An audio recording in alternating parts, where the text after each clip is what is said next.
Welcome everyone to our Inside Track session on ambient monitoring with Brian Anthony.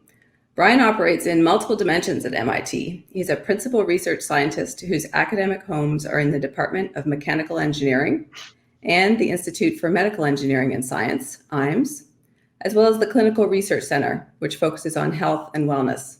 He's also the Associate Director of MIT.nano with a particular affinity for the Immersion Lab and the data side of nanotechnology. And he's the faculty lead for the MechE Alliance, which builds connections with industry for both education and research purposes. Brian, what do you have in store for us on the subject of ambient monitoring? Siobhan, thank you for the introduction. And good morning, good afternoon, good evening, depending where you're joining us from the world today. I'm joining you virtually from the MIT.nano Immersion Lab. MIT.nano is a central facility, and the Immersion Lab inside of MIT.nano is a center dedicated to immersive technologies, ways of manipulating, interacting with data. It's open to the MIT community, and it's a heavily instrumented, reconfigurable place that allows us to do motion capture, data visualization. As well, we collaborate as part of that mandate of enabling the research across campus and for both internal partners and external partners, the Clinical Research Center, dedicated to human subjects research support on campus and with our partners, an additional MIT central facility. So the story that I want to introduce to you today is in the space of ambient monitoring of vital signs. So what is a vital sign? If you've gone to the doctor, probably most of you have, you've had your temperature taken, your heart rate, your respiration rate, your blood pressure, maybe your blood oxygenation, the little red light they put on the end of your finger. All of these vital signs are typically taken in the hospital or in the clinical environment with a device that is being attached to your body or is making contact with your body, a thermometer, a blood pressure cuff, a heart rate monitor. But what can we do in the ambient environment where, yes, we can wear our Fitbits, our Apple Watches, our Garmin watches, but what if the environment itself, from a combination of the things that are looking at us with light and sound or radar, or that the objects that we interact with, what if those types of sensors or those types of signals could be used to measure our vital signs in a different way? So you're familiar with this, actually. You certainly in the COVID era, thermal cameras were deployed in many cases to sort of, as you're entering a door, to verify that your temperature is within a safe, non-fever-bearing operating range. If we look at this video, we can extract from this video, obviously the temperature, different colors in this IR spectrum correspond to the temperature, but you also note, you can see the temperature variation of the mask. So you could potentially analyze this video, this ambient sensor, something that's not contacting you, to measure respiration in addition to your temperature. Well, we don't want to deploy cameras all over the place, but if you're out driving around and hopefully not breaking the speed limit, there may be a radar gun aimed at you. A radar operates as light bouncing off a mirror. Radar will bounce off of an object, off of a car, or off of an individual. And if a radar signal bounces off of you at a particular frequency, you are a mirror, but you're a moving mirror. Your chest is moving, your body is moving because of your respiration and because of your heartbeat. And those motions, that mechanical motion of your body, is showing up at your body surface. And you can extract that data from your radar signal that's bouncing off of you like a mirror. I can see a frequency peak of the reflection of radar off of me, and I can use that to extract my breathing rate and my heart rate. If we can track that over time, here is just an image, if you will, of the radar data in the frequency domain, how the beats per minute, or the breaths per minute in this case, tracking this individual over time. So this person's roughly breathing at 12 breaths per minute. We may have two people in the field of view and tracking their varying heart rate, here between 60 and 72 beats per minute. So we've used these types of ambient monitoring quite recently to support our on-campus needs for vital signs monitoring for COVID response. One of our graduate students, Ivan, has been developing this non-contact self-service kiosk that's a combination of IR cameras and radar sensors that allow you to walk into it, scan your MIT ID in a very short period of time in a non-contact way, have those vital signs taken that you would normally have to go to the doctor to have taken.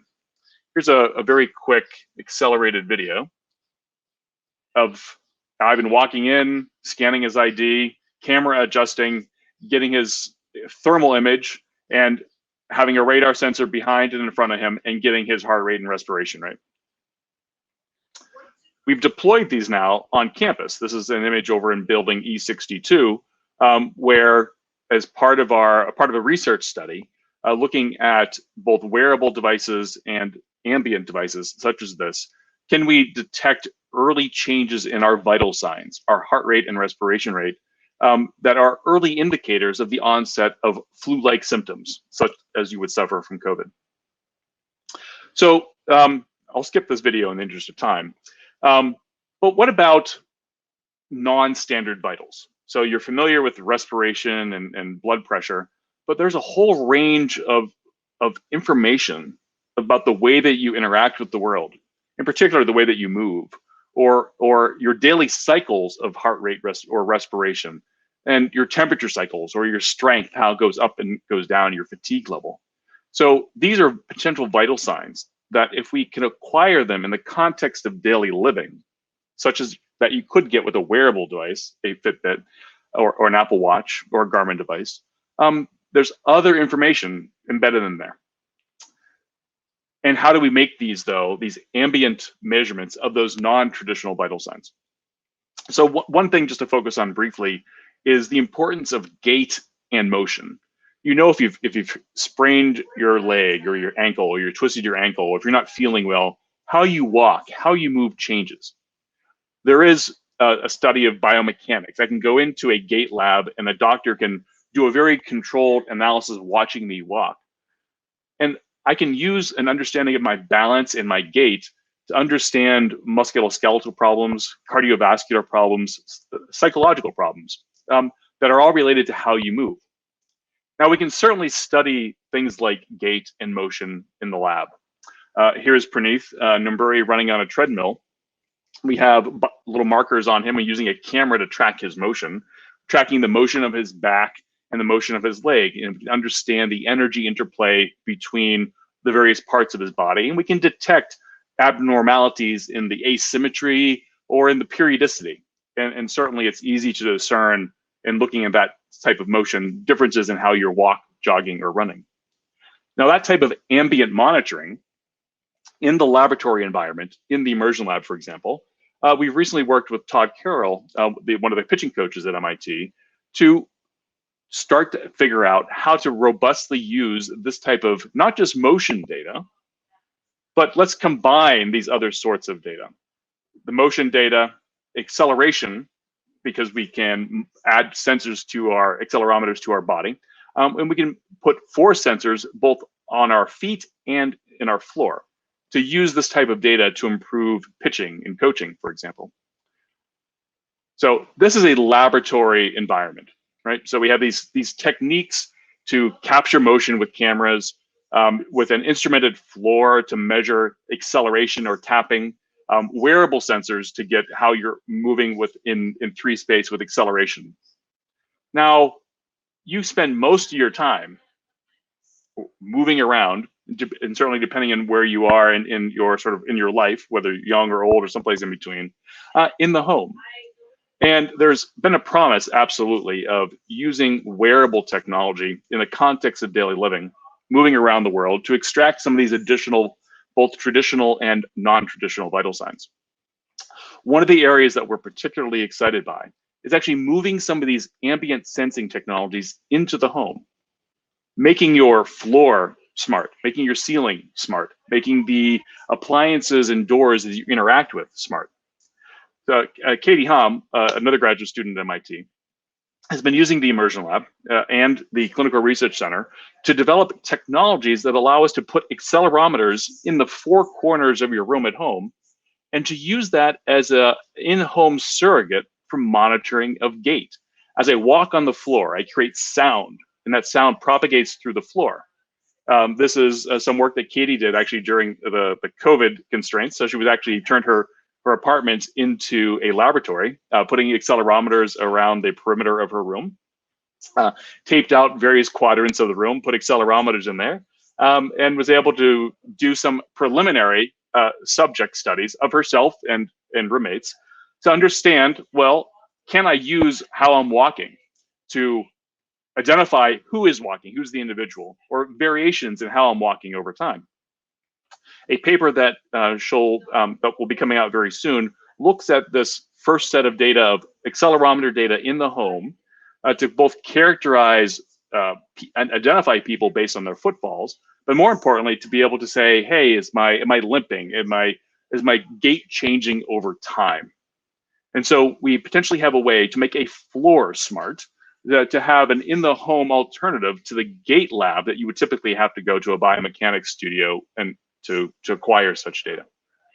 Now, the larger sort of research mission here is looking at how do we make the entire home, the ceiling, the door, and the floor, how do we use that data, whether we have radar sensors on the home for extraction of, on the ceiling for extraction of heart rate and respiration rate, or doorknobs that allow us to measure your grip strength and monitoring that over time, or accelerometers that give us an alternative way to measure gait and footfalls. Now, the one last thing that I'll just comment on briefly, and then I'll go to Siobhan for some questions and to you for some questions, is these same technologies that we're looking to get out of the lab for monitoring of people for motion and biomechanics and physiological monitoring into the home, into the walls, floors. We can also look at the professional environment, the manufacturing environment in particular. And we can do things like understanding if a person is on the assembly line is potentially at risk for suffering from repetitive stress injuries, or if we're trying to help somebody learn how to perform a particular manipulation and perform a particular task, we can monitor their motion, we can monitor their cognitive state, and help both the worker be more healthy, potentially more productive, and potentially accelerate training by being able to compare how you're performing this task now versus when you were first introduced to the task. So with that, that was just a very rapid sort of snapshot, 30,000 foot view of ambient monitoring. And by ambient monitoring, we mean non-contact, so light, sound, electromagnetic energy, and looking at the opportunities of putting those technologies into the home or into the workplace. And so with that, Siobhan, I'll go to you for questions. Thank you very much, Brian. That's fascinating. It's interesting to see how versatile the technology is. But why ambient instead of wearables? What are the advantages there? Yeah, so it's interesting. There is one of the biggest issues with medication or with wearable technologies is, I'll call it compliance. You have to remember to put on the device, and you have to remember to put it on in a particular way. And maybe not everybody wants to wear it all the time. So if we can make the environment, we talked to Alexa already, or Siri. I shouldn't say that because my phone will suddenly come live. But your environment around you, you don't have to worry about complying with being there. You are. Whereas with a wearable, you have to always remember to put it on. Right. And I guess maybe both together provide an optimal hybrid, and you end up with a really rich data set. But then with so much data, do we know what to do with the data, especially in the health or wellness setting? What are the challenges on that element of data? That's a really interesting point. There's still many individuals, maybe historically myself included, where you can go to the doctor and say, hey, doctor, I've been monitoring my heart rate. It looks like it's doing this and this and this. A doctor doesn't know what to do with 24/7 continuous monitoring. But that being said, there's a lot of wellness applications, the prosumer wanting to understand their fitness as they're exercising. But one of the reasons that we're doing this work is to develop and have the data that can point to the clinical evidence for how this data can be used in a healthcare or a wellness environment, because it's not completely clear what's the appropriate way to use all of it. So there's still research needed to figure out the right way to very much answer your question. How do we make use of it? Many of these technologies, there are a number of vendors that are thinking about and are selling, for example, radar for the home for things like monitoring of babies. But beyond sort of that simple person detection, how we can use this for health and wellness applications is still not clear yet. So we hope to address that with collaborative research with our clinical partners. Right. Interesting.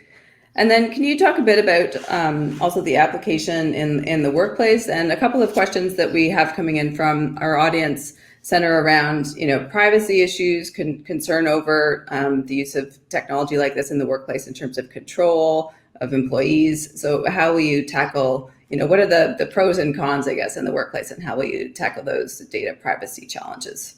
Yeah, those, I am not an expert in the sort of the appropriate socioeconomic sort of trade-offs, but it's an important issue. So on the team, and when we do work like this, it truly is a team that needs to come both from the technology perspective, the clinical perspective, and the safety and sort of the human aspect of it. What is these technologies, like any technologies, could be used for both good and for ill. And so making sure that we have thought through those trade-offs before we just blindly go about and get it out there, I think is an important lesson that has been learned repeatedly. And I think one of the other, just a side comment, it's not the thing that you asked necessarily, but in the space of physiological monitoring, it's also important to recognize sort of the racial disparities. And I bring that up because it's been rather well publicized that things like the pulse ox monitor, this use of light in monitoring your blood oxygenation, has a particular racial bias for people that have my skin tone. And that we know how to solve that as a problem. It's using a couple different wavelengths of light, more than two, and being able to calibrate for the skin tone of the individual.